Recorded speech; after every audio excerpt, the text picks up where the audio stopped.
નમસ્કાર મિત્રો, આ સિઝન શરૂ થઈ ત્યારથી જીરામાં સતત અને એકધારી મંદી સાથે વેપાર થઈ રહ્યો છે. જીરાના જે અત્યારના ભાવ છે એ 15 મહિનાની જે જૂની સપાટી છે એ સપાટીએ આવી ગયા છે. અને મહત્ત્વની વસ્તુ એ છે કે નિકાસના વેપારો પ્રમાણમાં સારા છે, તેમજ જે આવકો છે એ પણ જે રીતે ઉત્પાદનની વાત કરવામાં આવી રહી છે એ પ્રમાણે આવકો પણ એટલી બધી નથી થઈ રહી. છતાં જીરામાં એકધારી મંદી સાથે વેપાર થઈ રહ્યો છે. તો જીરાની આ મંદીમાં જે વર્તમાન સ્થિતિમાં જે મુખ્ય 3 પરિબળો સૌથી મહત્ત્વનો ભાગ ભજવી રહ્યા છે એ ત્રણેય પરિબળોને વિગતવાર સમજવાનો પ્રયાસ આપણે આજના વિડીયોમાં કરીશું.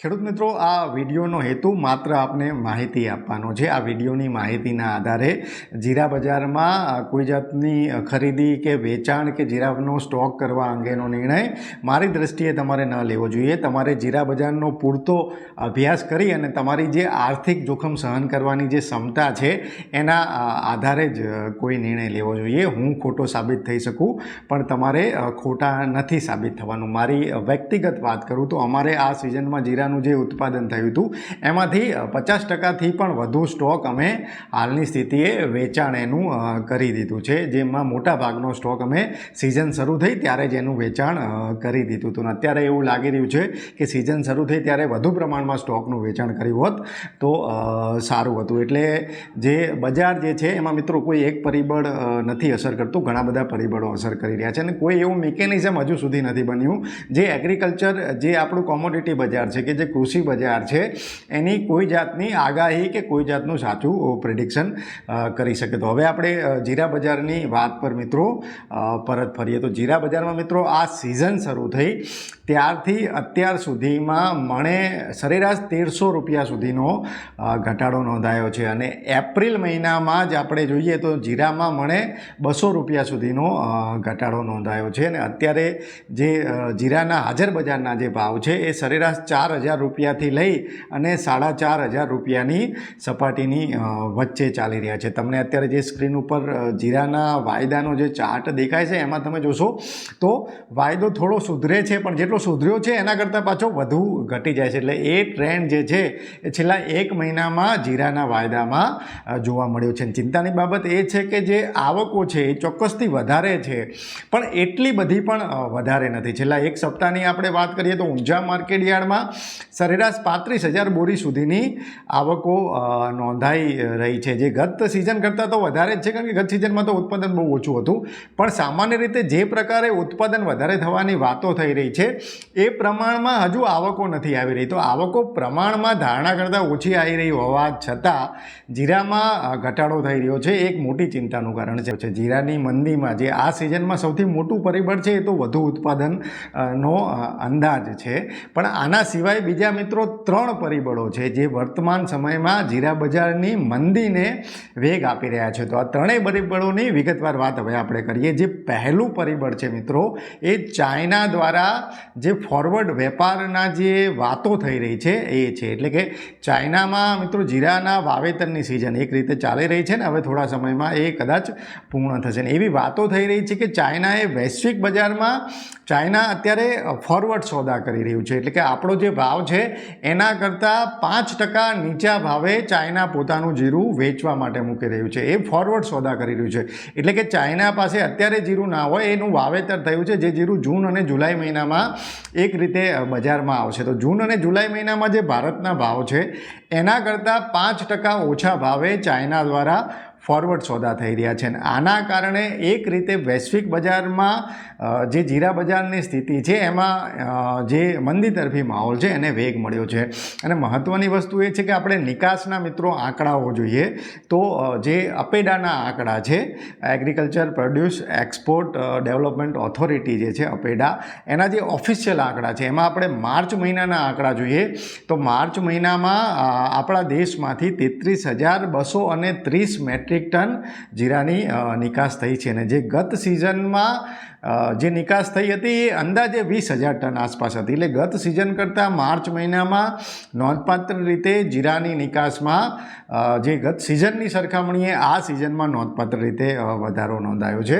અને એપ્રિલ મહિનામાં પણ વેપારીઓનો એવો અંદાજ છે કે 20,000 ટનથી લઈ અને 25,000 ટન સુધી જીરાની નિકાસ થઈ શકે છે. તો જીરાની નિકાસના જે અત્યાર સુધીના આંકડા છે એ એક રીતે પ્રોત્સાહક છે. છતાં વૈશ્વિક બજારમાં જે ચાઇનાના ફોરવર્ડ સોદા છે, પ્લસ એક વાત થઈ રહી છે કે ચાઇનામાં અને બીજા બધા દેશોમાં જીરાનું જે વાવેતર છે એ નોંધપાત્ર રીતે વધ્યું છે. તો એ બધો જે માહોલ છે એ એક રીતે જીરાની મંદીને વધુને વધુ વેગ આપી રહ્યો છે. તો અહીંયા ચાઇના દ્વારા જે ફોરવર્ડ સોદાની જે વાતો થઈ રહી છે, હું અહીંયા વાતો શબ્દ વાપરું છું, એ જે વાતો થઈ રહી છે એ વાતો અત્યારે બજારને એક રીતે મંદી તરફી દોરી રહી છે. જે બીજું પરિબળ છે મિત્રો, જે જીરાની મંદીને વેગ આપી રહ્યું છે એ છે નાણાં ભીડ અને વિશ્વાસનો અભાવ.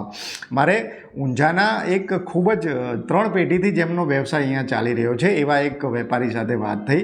તો તેઓની પેઢીની શાખ ખૂબ જ ઊંચી છે, છતાં તેઓને અત્યારે ઊંઝા માર્કેટયાર્ડમાંથી જો જીરું મોટા પ્રમાણમાં ખરીદવું હોય અને પેમેન્ટ કન્ડિશન સાથે ખરીદવું હોય તો જાણીતી પેઢીઓ, જૂની પેઢીઓ પાસે પણ અત્યારે પીડીસી માંગવામાં આવે છે. પીડીસી એટલે કે પોસ્ટ ડેટેડ ચેક.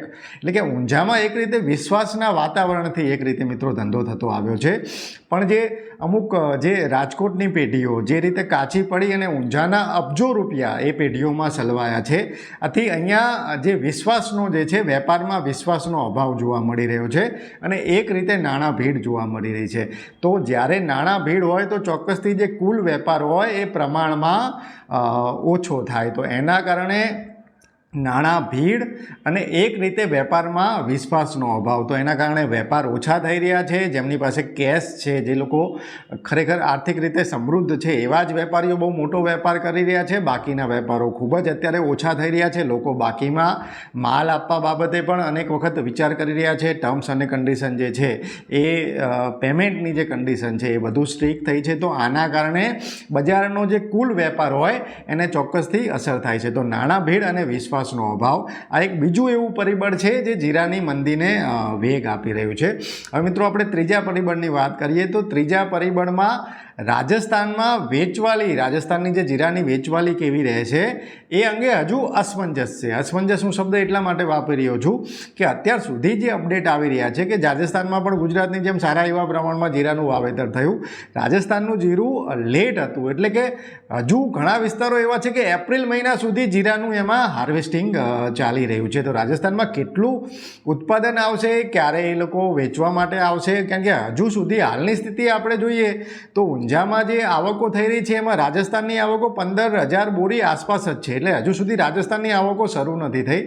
એવું જણાઈ રહ્યા છે વેપારીઓ કે રાજસ્થાનની આવકો રામનવમી પછી એક રીતે વધવાની શરૂઆત થશે. તો રાજસ્થાનના ખેડૂતોની મેન્ટાલિટી કેવી છે, એ લોકો વેચવાલી વધારે છે કે સ્ટોક કરવાની મેન્ટાલિટી ધરાવે છે, એ પરિબળ બજાર ઉપર સૌથી વધુ અસર કરી શકે. ને એક જે મુદ્દો છે, ધારો કે ઘણા બધા વેપારીઓ સાથે પણ મારે વાત થઈ તો એક આ વખતે એમને એ જોયું કે જે પોટરો છે, જે રાજસ્થાનના કામદારો છે, મજૂરો છે, જે રાજસ્થાનથી મજૂરી કરવા અહીંયા ઊંઝા યાર્ડમાં આવે છે, એમાંથી ઘણા બધા કામદારો આ વખતે પોતાના વતનમાં જીરાની ખેતી કરવા ચાલ્યા ગયા છે, જે હજુ સુધી પરત નથી આવ્યા. એમને જીરાના ઊંચા ભાવ જોયા એટલે એમને એમ લાગ્યું કે અહીંયા યાર્ડમાં મજૂરી કરીએ એના કરતાં તો ત્યાં વતનમાં જઈ અને જીરાની ખેતી કરીએ.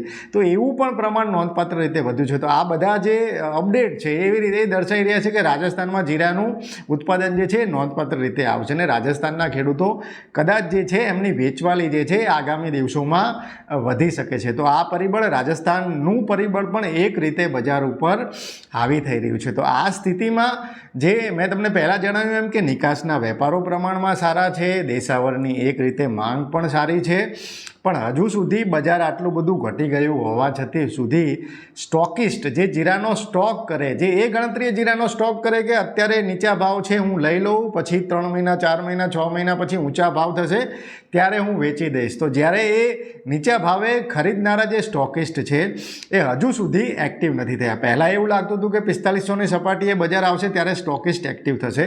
4500ની સપાટીએ બજાર આવી ગયું, 4500થી નીચે પણ બજાર આવી ગયું.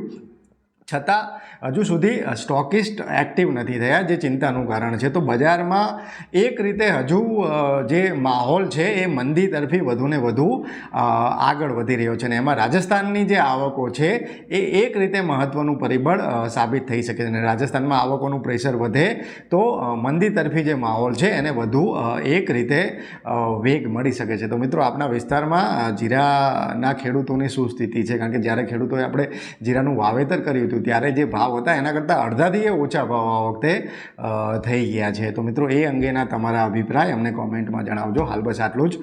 ફરી ઝડપથી મળીશું નવા વિષય સાથે. જોડાયેલા રહો એગ્રી સાયન્સ સાથે. જય કિસાન.